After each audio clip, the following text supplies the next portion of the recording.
Ahora bien, para investigar tenemos tres grandes rutas que se han desarrollado metodológicamente a lo largo de los años. En cualquier ciencia o disciplina, la ruta cuantitativa, la ruta cualitativa y la ruta mixta. Ninguna de las tres es superior a las otras dos. Todas son valiosas y han hecho aportaciones muy significativas a la generación del conocimiento. La cuantitativa, que se basa en el positivismo y pospositivismo, la cualitativa en el constructivismo, la teoría crítica y la hermenéutica, y la mixta en el pragmatismo. Ahora bien, ¿cómo se vio a la investigación durante muchos años, durante muchas décadas? Primero era el paradigma, en lo que creo, positivista, constructivista, etc.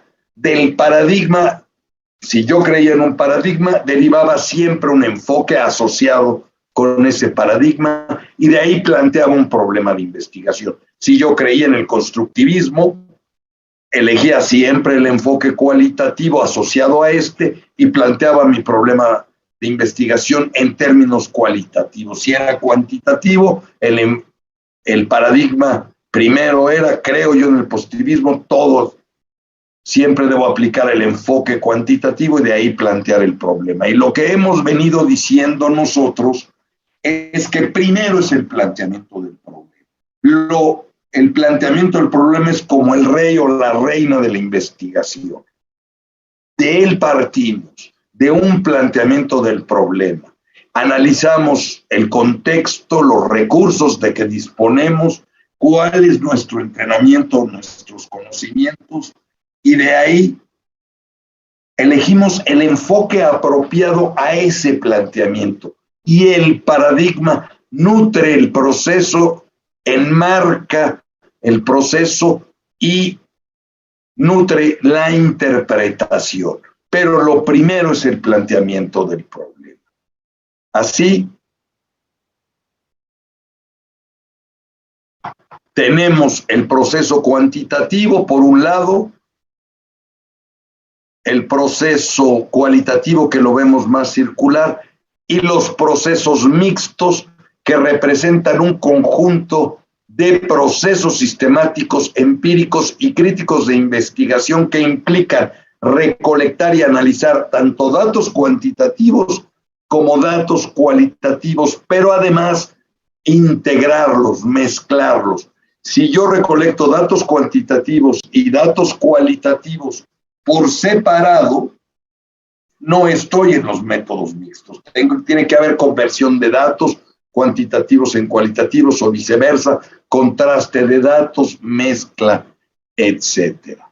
Ahora bien, un estudio debe ser cuantitativo, cualitativo o mixto en cualquier ciencia, en psicología, que están por aquí, en trabajo, en alguna ingeniería, en biología, pues depende del planteamiento del problema. Y aquí es donde queremos hacer una similitud o con las tareas domésticas, una analogía. Cuando tenemos una tarea doméstica en nuestro hogar, por ejemplo, que requerimos de colgar un cuadro, ¿qué herramientas necesitamos para cumplir con la tarea? Obviamente un martillo y un clavo. Tomamos el clavo, usamos el martillo y colgamos el cuadro. Cumplimos con la tarea, con el objetivo.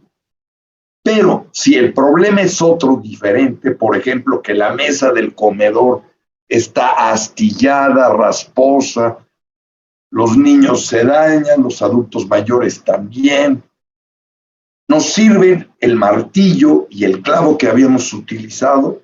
Pues no, esas herramientas no nos sirven. Requerimos otras herramientas, como una pulidora, como una lija, y ya lijamos, pulimos la mesa y resolvimos el problema.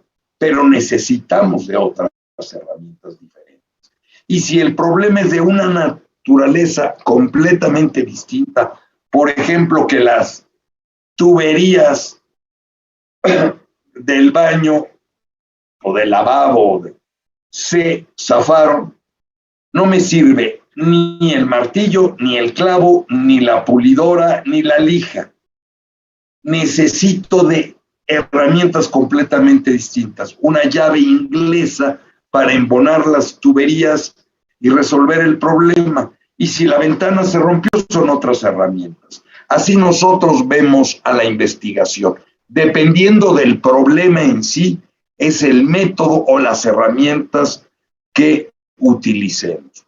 Las ideas y planteamientos cuantitativos obedecen más bien a la necesidad de medir y estimar magnitudes o cantidades de los fenómenos o problemas de investigación que se habrán de estudiar. Magnitudes, cantidades, para determinar cada cuánto ocurre un fenómeno o problema de investigación.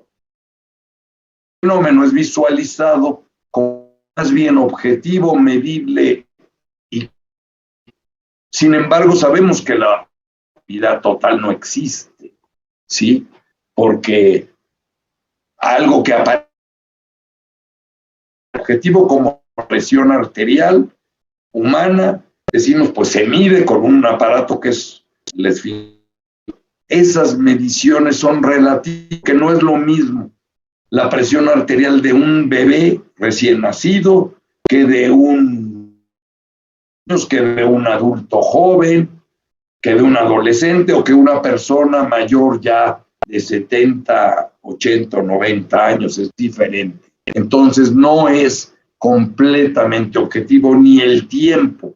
Y cuando la intención es no solamente medir el fenómeno o sus componentes, sino también medir la relación que tiene el fenómeno con otros fenómenos, sus causas, efectos, impactos, consecuencias.